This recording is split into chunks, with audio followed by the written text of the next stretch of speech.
we come to the second, the earthly life of the Lord Jesus. And again, we ask the question, why the earthly life? That has within it other questions, as you will immediately recognize. Just the question, why was it necessary for him to be here for something over 33 years? Again, why was it necessary for the far greater part of that time to be spent in private, and so far as we are concerned, in secret? Such questions are within the general question, and they will be answered to some extent at least as we go on. Now, the earthly life of Christ has been made much of, usually to show that there was such a person as Jesus of Nazareth, and to show what a good person he was. Or again, how much greater he was as a teacher than other teachers. And at most, usually, to show that he was more than just a man. There may be other purposes for writing books on the life of Jesus, but these usually comprehend the object. Well, of course, it is very interesting to know where Jesus was born, seeing what he has become, a great world historical figure, to know where he was brought up, and to have a little information as to how he was brought up, to know where he went about the country, what he taught, and the miracles that he performed, and so on. I say that's all very interesting and informative. It has become the substance of a good deal of discussion and argument and some controversy. The miracles have provided much food for the psychologists, the teaching for the theologians and the doctrinaires.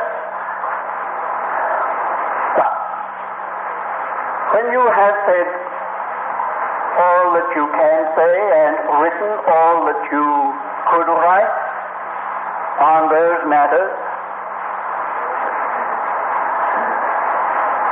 you may not advance much beyond a human story. As a human story, it appeals very much to the emotion, to the imagination, but it does not change character. And if you just leave it there, however fascinating, impressive, moving, you have stopped short of the real meaning of the earthly life of the Lord Jesus. The earthly life of the Lord Jesus was not intended for those purposes. It was not intended to just provide us with a lot of data and information and interesting matter about certain men, however great and wonderful, who lived so long ago in such and such a part of the world and said and did such and such things. He did not come for that. He was not here for 30 years and a little more for those purposes at all. But it was intended to show that he was not only in many respects different from other men, but that he was of a different order of mankind from all the rest. Until you have recognized that, got your hand firmly upon that, you have not got the key to the earthly life of the Lord Jesus. I repeat that he was not only different in many respects from the ordinary run of men, he was of a different order of man from all the rest. The best included.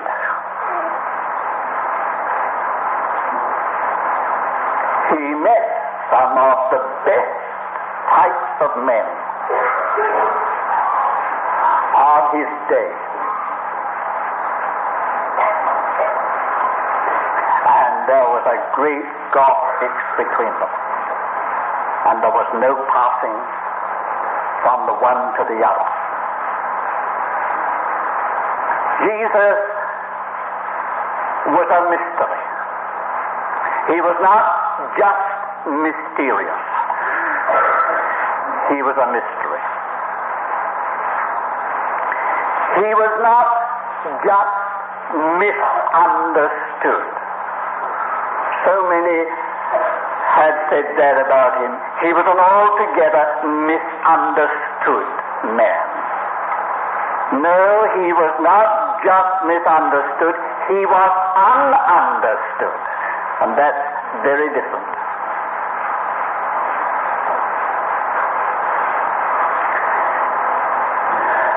Jesus did not conform to any of the principles and methods upon which this world is run.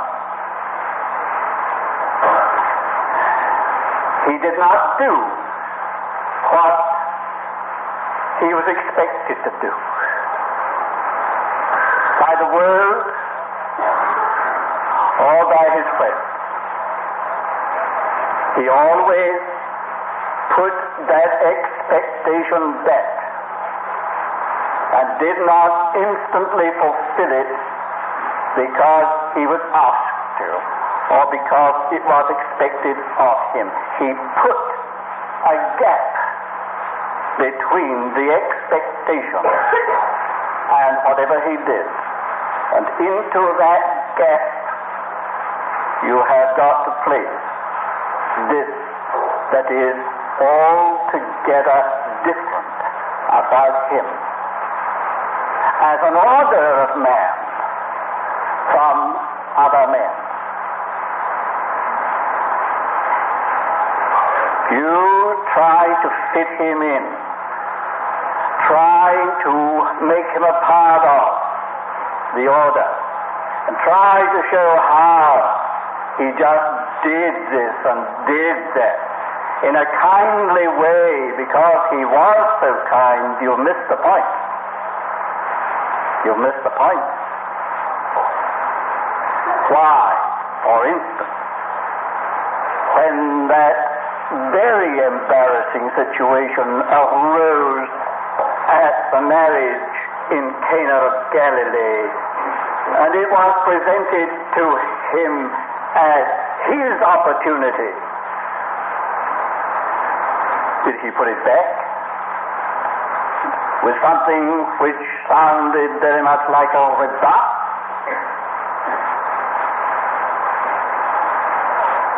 And but for something which did not belong to that order of things at all, nothing might have happened. Nothing might have happened.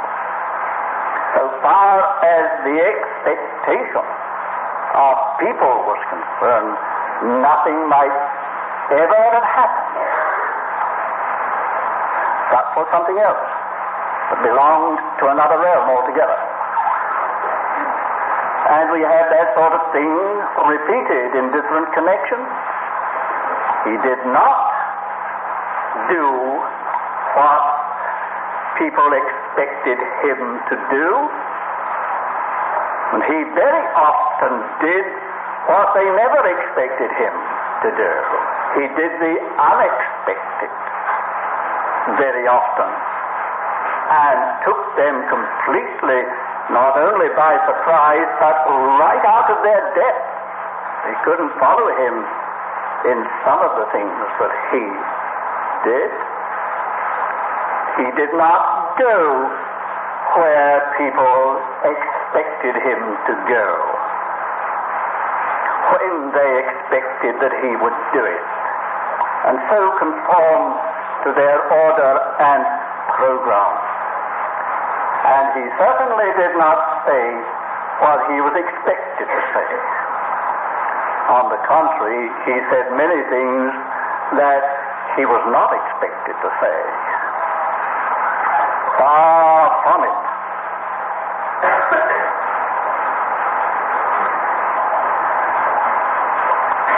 Now, Jesus was not just being different, being awkward, being singular. A lot of people, who behave like this, but on an entirely different ground, who try to be singular, exceptional, unusual, and do the unexpected, and be awkward. Remember, some years ago, a man who had gained a great name in this world, and I think there are very few here this afternoon who would not know that name were I to mention it. They're not going to. But I think by reason of the tremendous amount that had been made of him, he developed an ultra self-consciousness. And he came here to one of our early conferences when we had them in the marquee down at the bottom of the ground. I knew him, and after the morning meeting, I met him outside the marquee, and was having a talk with him for some time, and then I felt it was time that we came up to the house, so I took him by the arm to walk up with him, and he instantly drew himself up stiff and stuck his heels in and absolutely refused to budge. Well,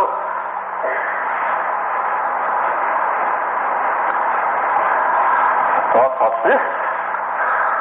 And I had to wait a minute or two until he was evidently satisfied with himself, and he relaxed, and we walked up, not arm in arm.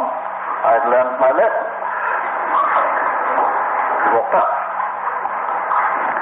Now I came to know that he had adopted a manner on this. He was never going to allow himself to be influenced or affected or led or in any way moved by another human being. He had come to such an outer place that he would not even walk arm in arm with a brother Christian unless the Lord told him to. And so he stuck his heels in to cut off any influence of another man from his life. It became, of course, well, perhaps we better not name it. But the dear brother gradually developed a complex about himself that he became a kind of oracle, and gathered around him a group of people who listened to every word that dropped from his mouth and went away. So-and-so has said this and said that. And these were in the nature of prophecies from heaven. Now you see what I mean? It's possible to be like that on an altogether false basis. Jesus was not like that. He may have behaved or seemed to have behaved like that at times, but it was not on that basis. We've got to be very clear about this. This strange, this unknown way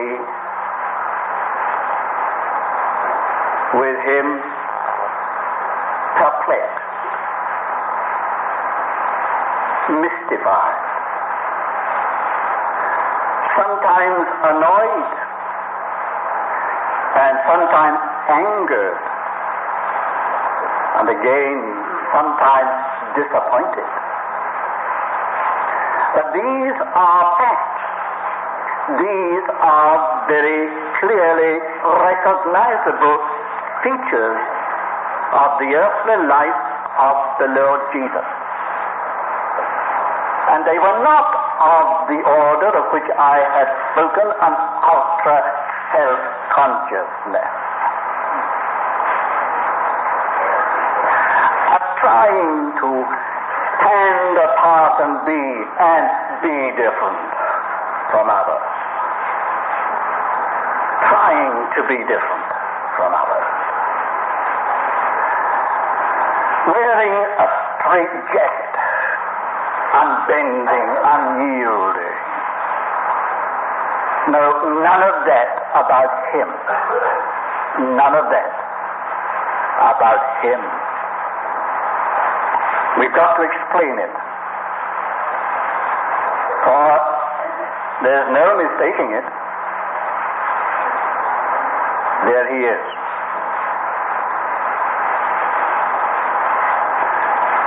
An unknown man.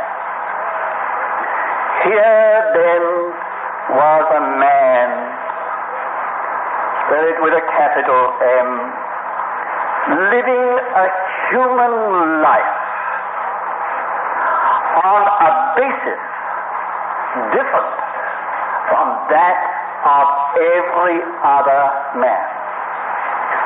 A man living a human life on a basis different from that of every other man. There was a negative and a positive aspect of that fact.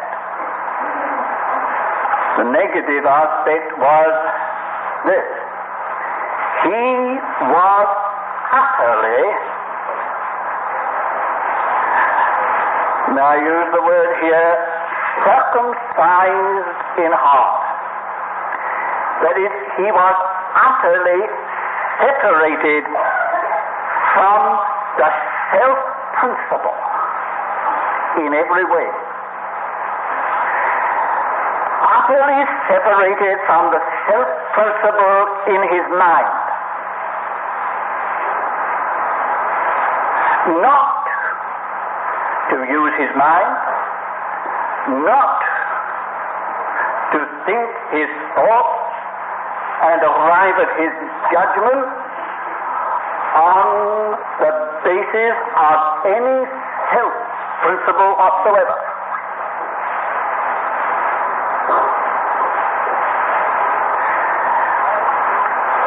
As to his heart, his feelings,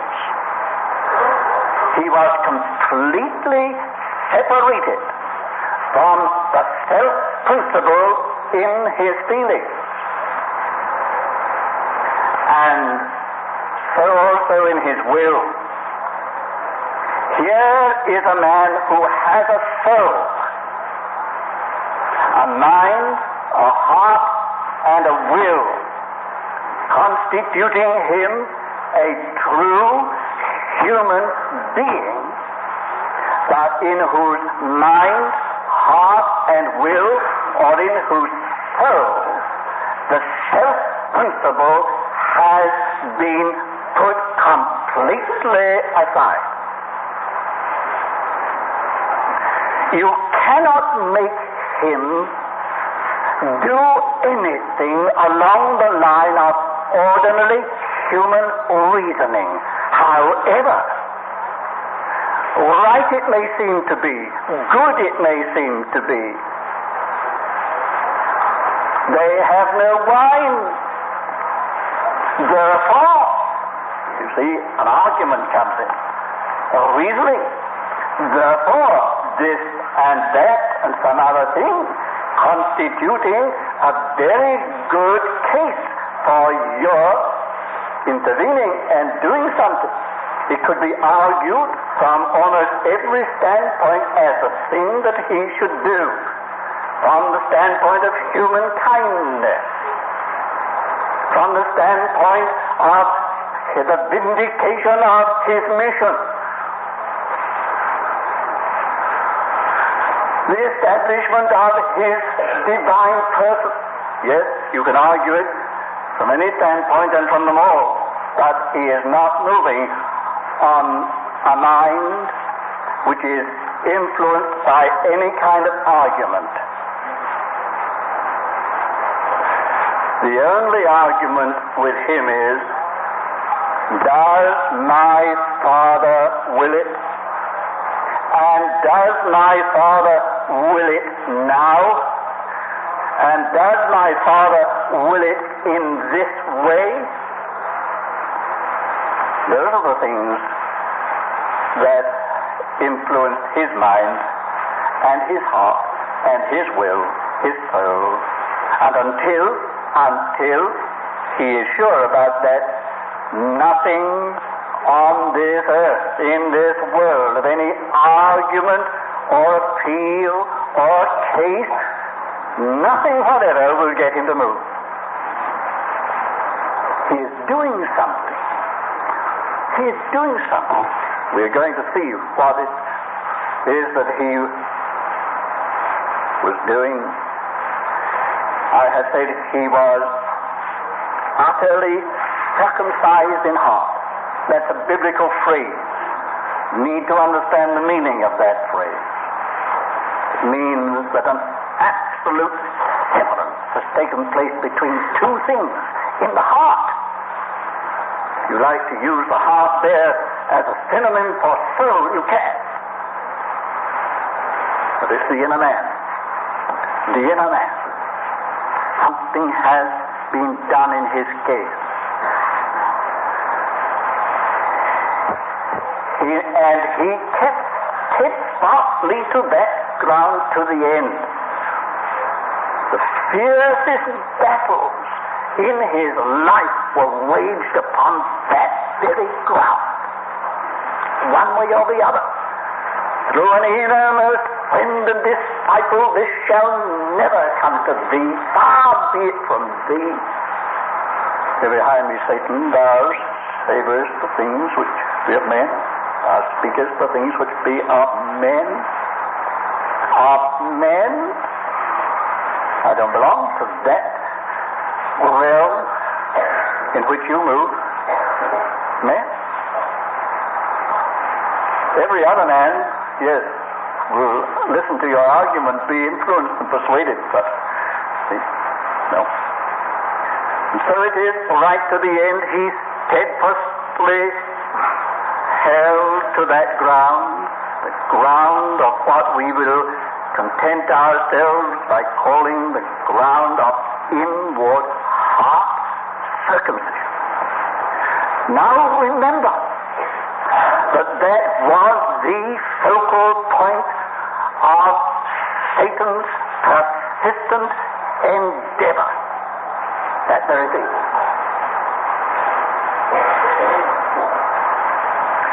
Reason, argument that he should do certain things, and why he should do certain things, or that he should not do certain things, and why he should not do them. Excellent argument. Bringing the argument sometimes of absolute necessity, and said he, in effect, necessity knows no law. Jesus repudiated that argument. Absolutely. Your body demands bread or you'll die. Necessity requires that you turn these stones into bread. Necessity knows no law. So say men, but not the divine Son of God, not the Son of Man. You have no need that I bring in more evidence. You see the point. You see the point. Satan's focal point of every attack was just there to try to get him to do, to act, to move, to decide, to be influenced by the ordinary dictates of human life as we know it. As we know it. And he refused. That being the focal point of all satanic attacks and efforts, that was the realm of his absolute victory over Satan and over the world. The prince of this world cometh and hath nothing in me. What was he looking for? The self-principle. The self-principle. If only he could get that moving. Only he could stir that into action. Through mind, heart, or will. Same thing would happen with the last Adam that happened with the first, and the kingdom would go again into the hands of the devil. But he's met a different kind of man who's not coming up to him on that ground at all. Prince of this world. Oh, Jesus did not just say, the devil comes to me, Satan comes to me. The prince of this world. Implying the whole principle of this world as Satan's kingdom. The self-principle. The self-principle of the prince of this world. Nothing in me. Has nothing in me. Tremendous thing, this life of the Lord Jesus on the earth. Its significance. With that we have said is the negative. There was that severance, that cutting off, that putting away of that principle of this world in his soul. The positive aspect was that he was so utterly committed to the will of his Father. Not just refusing, resisting the negative, repression, suppression, putting away. No, The motive of it all was his absolute committal to the will of his Father. The will of the Father was the most positive reality in his life. From beginning to end, that was the dominant thing. And the will of the Father came down to every detail in the most meticulous way.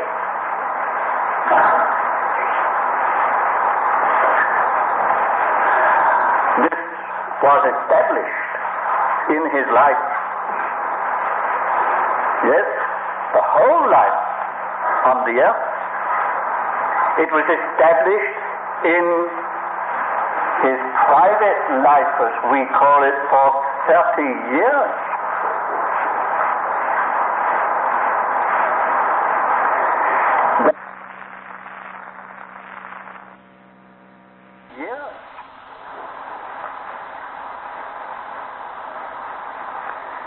That part of his life, the 30 years, was also divided into two.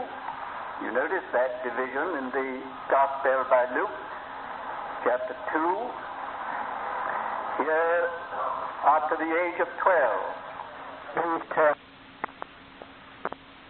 what is said as over the first section of 12 years, and the child grew and waxed strong, becoming full of wisdom, and the grace of God was upon him. The verdict of 12 years.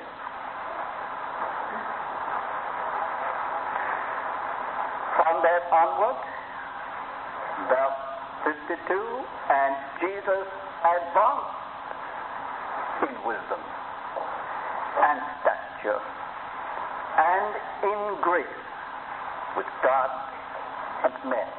Now, I'm not going to analyze that. It's subject to an analysis which is very profitable if you like to make it. You see the realms in which this progress was made: physical, mental, and spiritual. And overall, the verdict is the grace of God. The grace of God over his life. Divine approval. Divine satisfaction. Growing up before the Lord as one well-pleasing. Why? Right at the very heart, which you know, that I must be about my Father's business. Or, if you like the later translation, I must be in my Father's house. Whatever that meant, it certainly meant a Father consciousness about the ordinary natural relationship. Note that is set right in, something that gave a good deal of heart burning and perplexity to his parents after the flesh. Yes, an utter committal to the will of his Father through his life, and established for 30 years in the ordinary, common way of life. I think that's a tremendous thing. Say 30 years in silence and in secret, so far as we are concerned. Such a little light upon it. Why? Just for that reason. Just for that reason. You want the explanation, you go back to the Old Testament, and you remember that the Levites commenced their service at the age of 30 years, and Mark tells us about Jesus beginning his ministry now when Jesus began to be about 30 years of age. But a Levite was never officially put into his ministry at the age of 30 willy-nilly. There's a history lying behind that. A history, the Levite spirit, the Levite life, the Levite behavior lay behind it. And although we know nothing that makes this quite clear to us, because perhaps there was never any occasion, I venture to say that if anybody at the age of 30 years of age in that old dispensation had been living a profligate life, he would never have become an officiating Levite. No, 30 years of age was the seal set upon 30 years. The man had walked before God. Jesus had that aspect of things that God tested him, proved him in the ordinary ways of life. And that ought to be taken by us very seriously as a principle of God's approval. God's approval. Maybe longing to get out into ministry.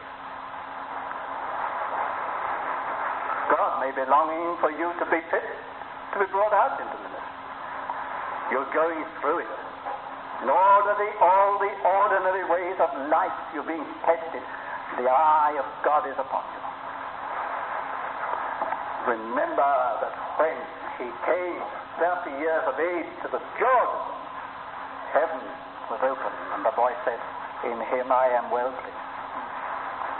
In him I am well pleased. I think that covered 30 years.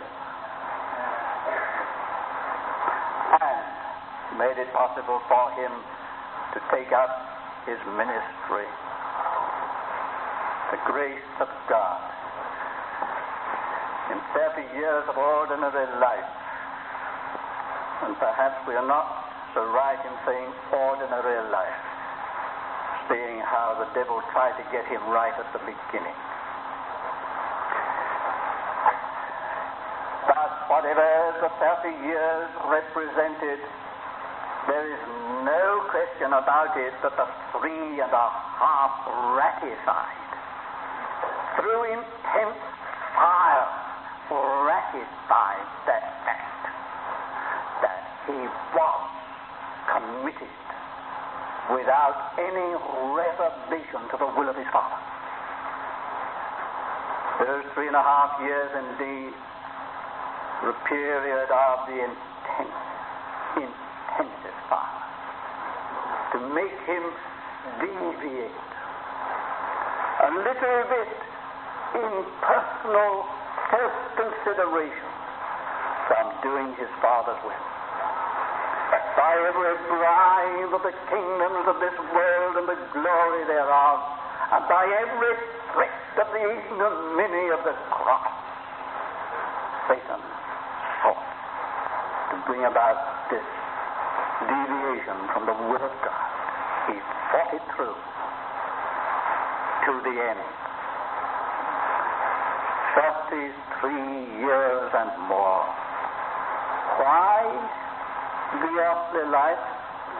That's the answer. That's the answer. 33 and a bit. What was it for? To establish, first of all, to establish the reality of his humanity. See, there have been many divine appearances in the old dispensation in human form. No one dare be dogmatic on this matter, but it may very well have been that the very Son of God himself was in some of those so-called theophanies.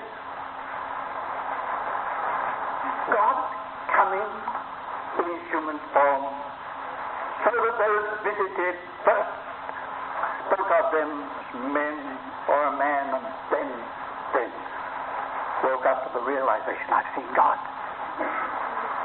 God has been here. But this was no theophany. This was real humanity. Not a transient guise, a passing form. just a visitation. This was a man.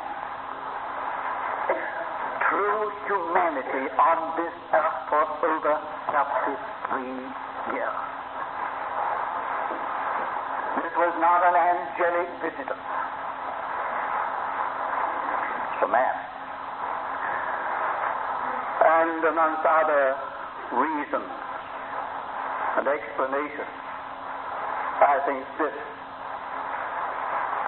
explains why he came as a babe. Why he was born as a babe and started from the beginning. No, not a visitant in full maturity, but coming right out from the beginning. Coming in with a difference, nevertheless, by the same door as other men. I say with a difference. And yet, born a babe. Living here through infancy, childhood, youth, into manhood.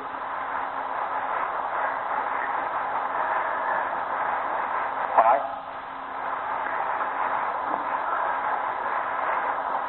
Accepting a life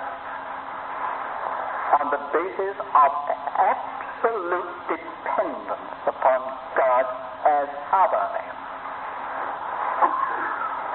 If you think, friends, if you think,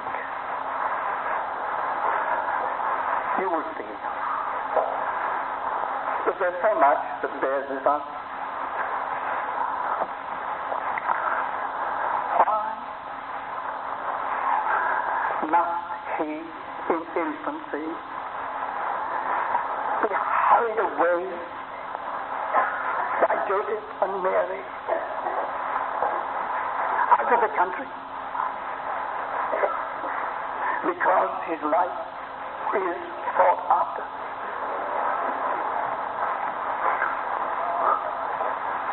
Why doesn't heaven come in and assert itself for his absolute protection, miraculous ways to preserve him and to meet those forces that are against him?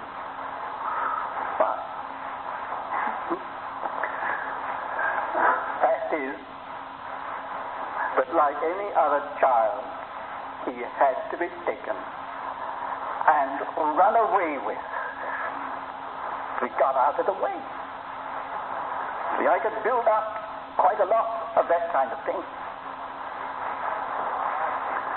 He's living our life. He's subject to our experiences. Maybe miraculous elements working behind, but on the face of things, he is hungry. He is thirsty. He is tired.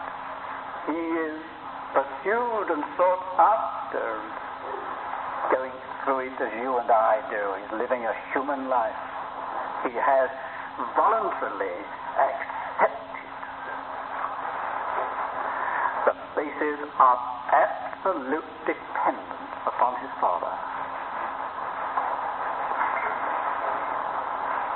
And the Father is not performing a series of miracles, although the whole thing is a miracle. But you see, for this reason, like other men, he has got to overcome by the principle of faith. He has no other life in principle than you and I have. It's the life of faith. We said much about it this morning, but there it is. Faith. Faith for him before he could exercise it for himself. But even so, just think, I have no doubt that what Joseph and Mary had considerable exercise about that matter. They looked it squarely in the face and they said, well, we can trust God to look after him and we won't do anything. You just trust God. Or they would say, we will go and trust God. It was faith in any case. It was faith. Faith for him. And when it came to the time for him to exercise faith, everything was on the basis of faith. Don't make any mistake about it. As much as it is for you and for me. You've got to get very clear about this. I know what you're thinking. I just hinted at this morning. What about his deity? What about his miraculous powers of knowledge and action? He knew in a supernatural way. He knew. He exercised power, quite supernatural. This is not humanity. Now you ought to get that very definitely cleared up in your mind. It does not contradict anything that I have said. Listen. Jesus never used his miraculous powers of deity for himself.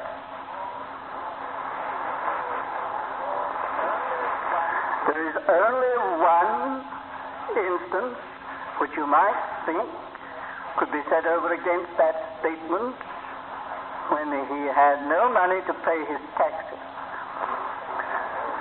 and sent Peter down to the seashore, and there was a fish with a coin in its mouth. And you might say, it's very nice to have that power to pay our rate. But be careful. Be careful. It's not quite as clear as that. And that does not really contradict what I have said.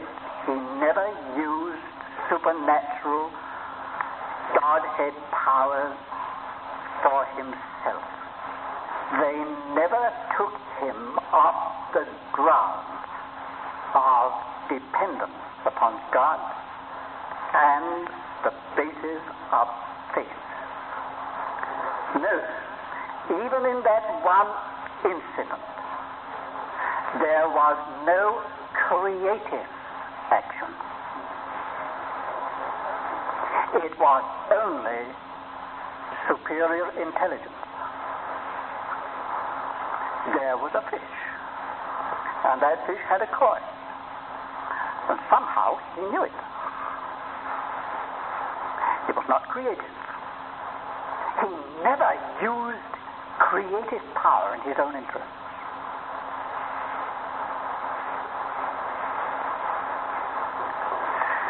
But pursue that. Take the miracles. The miracles related on the one side to his deity. But even so, they did not have a character-changing effect upon the people who saw them or participated in them.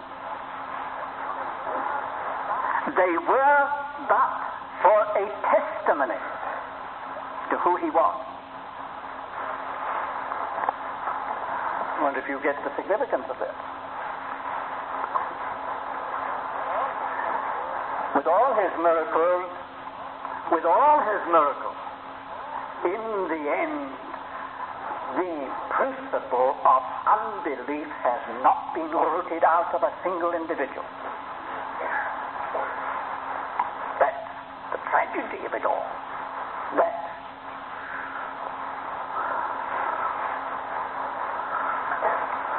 is a tremendous argument. Though they saw all that he did, the deep-rooted unbelief was untouched. The amazing thing. The amazing thing. Even with the disciples themselves, they were still capable of deep-seated unbelief. Oh, foolish men, and slow of heart to believe.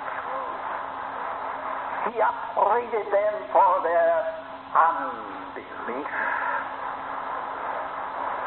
With all that they saw, it did not touch character. It did not touch their nature. Therefore, it was but for a testimony. A testimony given to who he was on that side. You see, there are two sides to this matter. There is the side of his deity, as John sums up everything.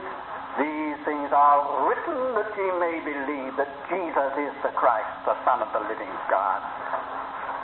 And that believing you may have life in his name. It was a testimony to who he was essentially. But with all, it did not have that effect upon their nature, that because of these things they got rid of unbelief. Yes, for a moment they may have believed on him, but that's something less than having unbelief deeply and radically dealt with. The miracles didn't do that. And Jesus did not expect that they would. And he was not building upon his miracles any hope in that direction. He makes that perfectly clear. He is still dependent upon the Father for the real effect. And I want to say here, dear friends, and you must think about it. If it's too much for you, don't worry, but think about it. I want to say here this, that it is that life of the Son of Man in all its mighty potency, power, its principle that makes the difference in us, not the things that he does for us. He might heal your body of a chronic disease, of something that is most certainly going to prove fatal in the ordinary way, but that does not necessarily mean that the deep-seated unbelief would be dealt with. After a few years, you might argue and explain that psychologically or in some other way, and lose the real impact of it. Now, those things done for us, even though they might be miracles in any realm, do not touch our real nature. Don't you make any mistake. Signs and wonders are not the ultimate argument. They are not. The ultimate argument is the change of your very being, deep-seated and deep-rooted. And anything that does not do that has failed of the ultimate purpose of his coming. No, it is not what he would do for us miraculously, by outward things, but it is what he himself is in us as another kind of person. It's that that matters. It is Christ in you, the hope of glory, not Christ working miracles for you. All the difference. But then, we haven't finished it all. He did have superior power for doing and for knowing.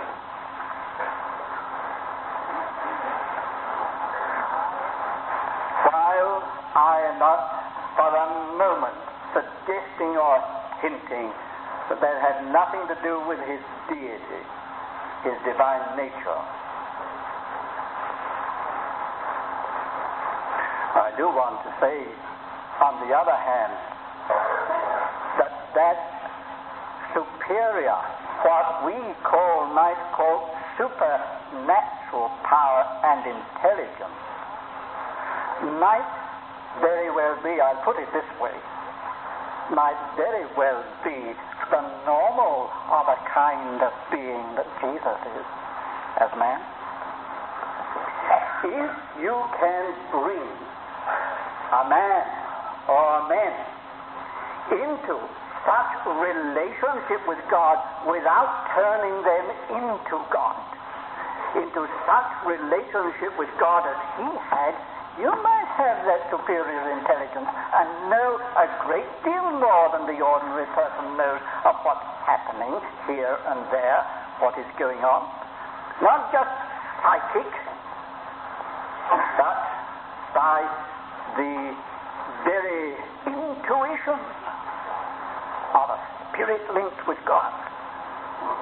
And I venture to suggest that putting all that is psychical aside, that is not absolutely unknown to Christian men and women. Well then, Peter raised the dead. The apostles healed the sick, performed miracles. Were they God? No. But by the Spirit of Jesus Christ, they were brought into such a relationship with him as to have his powers delegated to them. And greater works than these shall ye do, because I do, to the Father. There's a deep, perhaps far too deep, significance in a word that he uttered for our understanding, and I do not venture into those depths, but I would suggest that you had a look into John 5:27.